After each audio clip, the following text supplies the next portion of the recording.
முதலமைச்சர் அவர்கள் உங்களுடன் ஸ்டாலின் என்கிற ஒரு புதிய திட்டத்தையும் சிதம்பரத்திலே தொடங்கி இருக்கிறார். இந்த இரண்டு நிகழ்வுகளும் வரலாற்று முக்கியத்துவம் வாய்ந்த நிகழ்வுகளாக நான் பார்க்கிறேன்.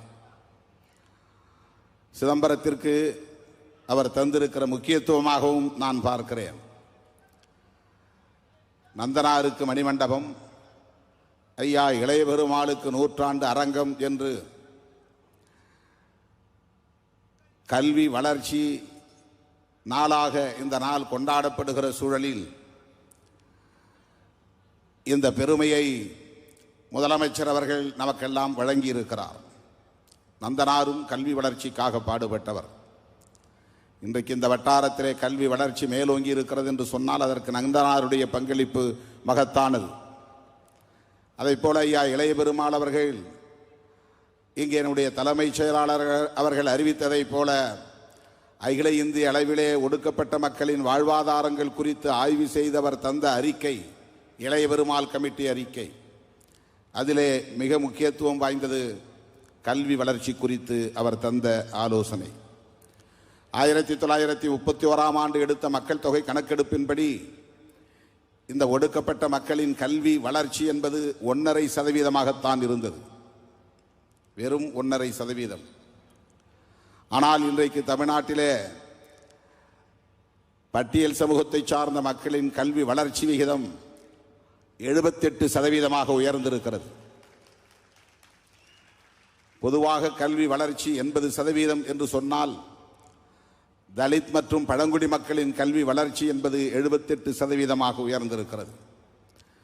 டிராவிடியன் மாடல் என்று சொல்லப்படக்கூடிய நம்முடைய முதலமைச்சரின் ஆட்சி நிர்வாகம், இந்த அரசு கல்விக்கு எவ்வளவு முக்கியத்துவம் தருகிறது என்பதை நாம் அறிவோம். அதனால்தான் பெருந்தலைவர் காமராஜர் அவர்களின் பிறந்த நாளை முத்தமிழறிஞர் கலைஞர் அவர்கள் கல்வி வளர்ச்சி நாள் என்று அறிவித்தார்.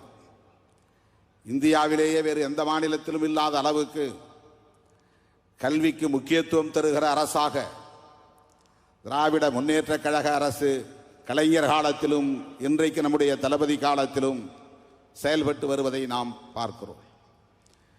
எண்ணற்ற பல திட்டங்கள், விடியல் பயணம் திட்டம், மகளிர் உரிமை தொகை திட்டம், நான் முதல்வன் திட்டம், தமிழ் புதல்வன் திட்டம், புதுமை பெண் திட்டம், மக்களை தேடி மருத்துவம் திட்டம், இன்னுயிர் காப்போம் திட்டம், அந்த வரிசையிலே இன்றைக்கு உங்கள் ஸ்டாலின் என்கிற வீடு தேடி வரும் அரசு, 48 நாட்களில் 45 நாட்களில் தீர்வு காணும் அரசு என்று அறிவித்து இந்திய மாநிலங்களுக்கே வழிகாட்டக்கூடிய வகையில் ஒரு முன்மாதிரி ஆட்சி நிர்வாகத்தை நடத்தி கொண்டிருக்கிறார் நம்முடைய மாண்புமிகு முதலமைச்சர் அவர்கள்.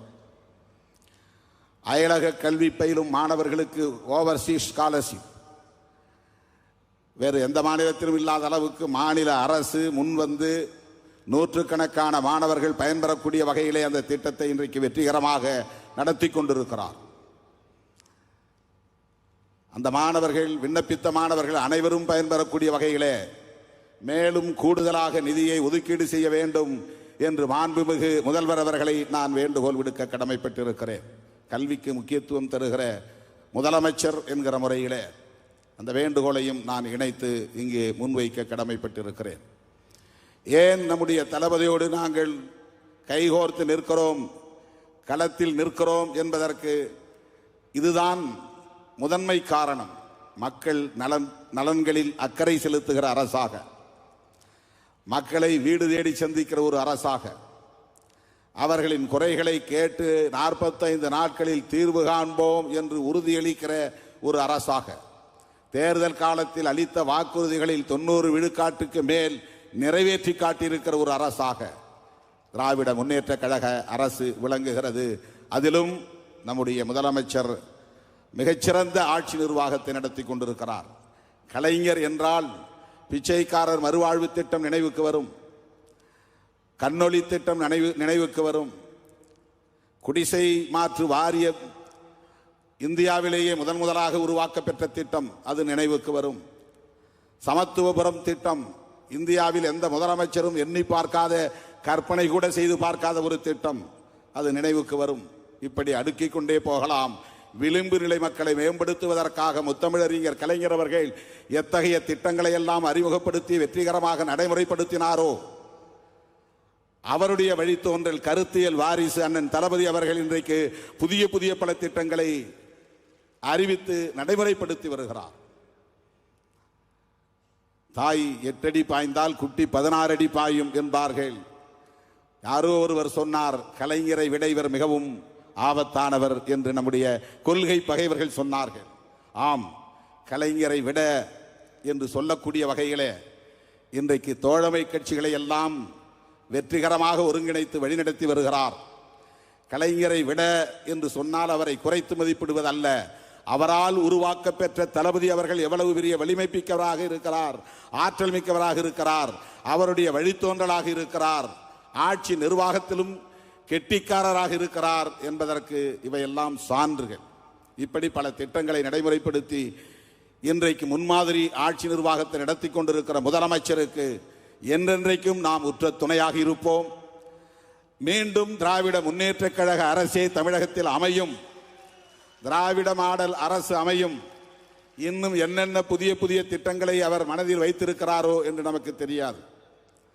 அவர் எப்படிப்பட்ட ஆட்சி நிர்வாக திறன் உள்ளவர் என்பதற்கு ஒரே ஒரு சான்று சொல்லுகிறேன். இளைய பெருமாள் அவர்களின் 100ஆண்டு அரங்கத்தை திறந்து முடித்துவிட்டு வருகிற போது பொதுப்பணித்துறை அமைச்சரை பார்த்து அழைத்து, இந்த சிலை இன்னும் சிறப்பாக வர வேண்டும், இளைய பெருமாள் அவர்களின் முழு உருவம் இன்னும் சிறப்பாக வர வேண்டும், உடனே சிலையை மாற்றி அமையுங்கள் என்று ஆணையிட்டார். இதுதான் நம்முடைய முதல்வர். எல்லாவற்றிலும் நுட்பமான பார்வை, தொலைநோக்கு பார்வை என்கிற ஆற்றல் மிகுந்த ஒரு முதல்வருக்கு நாம் உற்ற துணையாக இருக்கிறோம். 2026 சட்டமன்ற பொதுத் தேர்தலில் ஓரணியில் தமிழ்நாடு, அதுதான் திமுக அணியில் தமிழ்நாடு. மற்றவர்கள் எல்லாம் கட்சிகளாக இருப்பார்கள், ஆனால் இந்த அணி ஒட்டுமொத்த மக்களும் திரளுகிற ஓர் அணியாக, திராவிட முன்னேற்றக் கழகத்தின் தலைமையிலான மதசார்பற்ற முற்போக்கு கூட்டணியாக, டிராவிடியன் மாடல் என்று சொல்லப்படக்கூடிய இந்த அரசு மறுபடியும் மலரக்கூடிய ஒரு அணியாக அமையும். அதற்கு விடுதலை சிறுத்தைகள் உற்ற துணையாக தமிழகம் தழுவிய அளவில் இருப்போம். திராவிட முன்னேற்றக் கழகத்திற்கு விழுகிற 4 வாக்குகளில் 1 வாக்கு சிறுத்தைகளின் வாக்காக இருக்கும். 100 வாக்குகளில் 25 வாக்குகள் சிறுத்தைகளின் வாக்குகளாக இருக்கும். ஒரு வாக்கு கூட சிந்தாமல் சிதறாமல் திராவிட முன்னேற்றக் கழகத்தின் தலைமையிலான மதசார்பற்ற முற்போக்கு கூட்டணிக்கு கொத்து கொத்தாக விழுவும் என்கிற அளவுக்கு நாம் களப்பணி ஆற்றுவோம்.